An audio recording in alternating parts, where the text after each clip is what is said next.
Hi, I'm a soft skills trainer from the Department of Career Planning and Development, and today's topic is error in communication. Well, all of us communicate. We can't live without communicating, especially in the work environment. So, in an office, if you don't communicate properly, it can actually lead to major disasters. So we need to be really mindful of the way we communicate. We have all kinds of communications. We have written communication, verbal communication, non-verbal communication. So have a look at some of the points that we need to take care of and some of the mistakes we made and how to rectify them. Let's get started. Imagine you sent out an email and you checked it later and you found out that you'd made an error in that email. Well, you'll feel embarrassed and it'll actually make you look sloppy and unprofessional. In some cases, it will end up marring your reputation or making you lose clients. So let's look at some of the mistakes we make when we send out written communication, and then later we're going to talk about verbal communication. The first mistake is not editing your work. Spelling, tone, and grammatical mistakes can make you look very careless, so that's why it's always essential to check all your communication before you send them.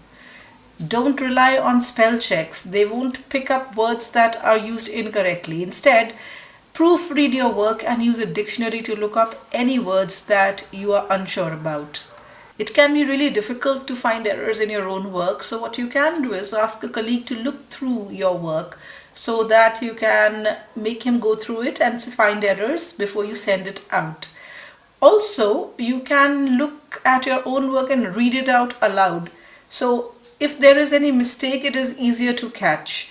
Then you give yourself time to reflect on your document and make any final changes. The other mistake is delivering bad news by email. Would you announce layoffs in your team by email or by IM? If you did that, you would upset everyone. So it's always better to give a personal touch and use non-verbal cues in order to deliver such messages. So if you need to deliver a bad news, make sure that you see the person in person, not actually put it up on chat or put out an email telling the person that he no longer would be working for your company. So when you deliver a difficult message to a person, it's always easier to look out for non-verbal cues that the person's giving out in order to understand whether he has taken the information that you're giving him positively or negatively, and accordingly you can change your message or rectify it. So make sure that you always deliver bad news personally. The next mistake is avoiding difficult conversations. Now, at some point, you will need to give negative feedback. So, it's tempting to try to avoid these kind of communications as a manager, but this can cause further problems. For example, if you have to fire someone, it may end up into a situation where it fires back at you. So, preparation is the key to handling difficult situations and conversations. Learn to give clear, actionable feedback and use tools such as situation behavior impact techniques to encourage your people to reflect on their behavior. You may also want to role play your conversation first so that you can feel convenient in both the words and your body language when you deliver such kind of news. So it's always good to practice and be very sure about what kind of comebacks you need to deliver. What kind of comebacks you need to deal with. The next mistake is not being assertive enough. Well, assertiveness is about stating what you need while considering the wants and needs of others. So you may not always get what you want by being assertive, but you should stand a better chance of doing so or either reaching a compromise because you've been clear about your needs. Assertiveness also means saying no when it needs to be said. So make sure that you are assertive when you are speaking to someone and not be insulting. Next mistake is reacting and not responding. Well, have you ever shouted at a colleague in frustration or sent a tense reply to an email without thinking about what the reaction of the other person might be? or without even considering what your actions might imply. If so, you are likely to have reacted emotionally or irresponsibly. What you need to do is respond calmly. The next mistake is not preparing thoroughly. Well, poorly prepared presentations or reports or emails frustrate the person who's reading it on the other end. So make sure that it doesn't damage your reputation permanently. This is why it is essential to always prepare and plan your communication carefully first. Make sure to proofread if you are giving a written communication with someone. The next mistake is using one size fits all approach to communication. Well, a lot of us do that because we think that we have a certain format or a template set in our mind that we have to deliver a certain communication and it has to be done in a certain way. Well, that means that you are really not considering different people's personalities, their needs, and their expectations. In fact, your communication needs to address all these differences as much as possible if you have to make sure there are no misunderstandings in the communication. If you're preparing a presentation, make sure that you appreciate that people have different learning styles so that you can prepare accordingly. And then when you cater to these kind of requirements of your audience, then it is considered to be a much better delivery.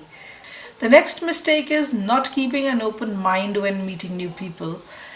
Today's workplace is a melting pot of ethnicities, religions, ages, sexual orientations, and abilities and viewpoints. So these differences create a rich tapestry for experiences and opinions that can greatly enhance our lives. But on the other hand, it can also be tempting to stereotype new colleagues or clients and to make assumptions about them based on just a few pieces of information that you've gathered about them. So, this is especially true if you haven't had much time to get to know them well.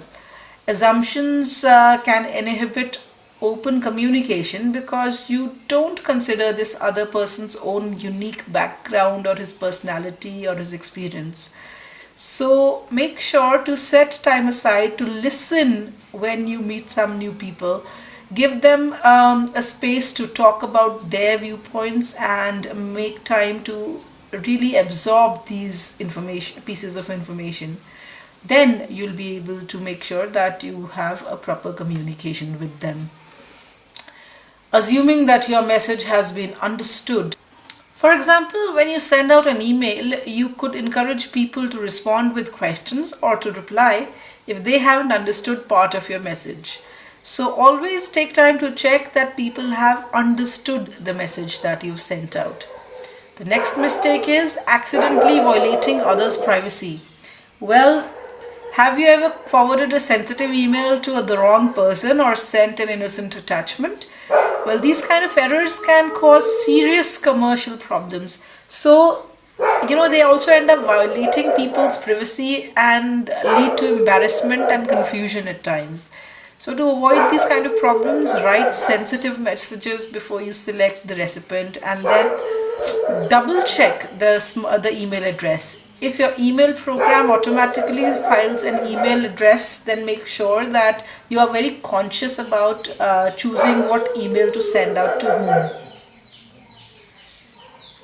You may find it very helpful if you end up drafting these emails in the Word format first or in the Word file first and then pasting it in the email so that there is no confusion in editing or sending it to the right person. The next few mistakes that we are going to discuss are more of behavioral or verbal kinds. So let's discuss some of them. For example, not truly listening to the person. So when we are communicating with someone, we often are not giving them our full commitment. We end up looking at our phones or watching TV or even daydreaming about something else. So when you don't actively listen to a person, what you're doing is you're not only running the risk of making the person feel invalidated, but you also miss important non-verbal cues and may not fully understand the person's message. So to avoid these kind of communication mishaps, it is best to give the speaker 110% or rather 100% of your attention. Effective listening skills include making eye contact, asking clarifying questions, and also remaining engaged with them. The next error is assuming that you already know the message before the other person ends up delivering the message. So we all have done it. We have pre-conclusions about certain things and we jump to conclusions.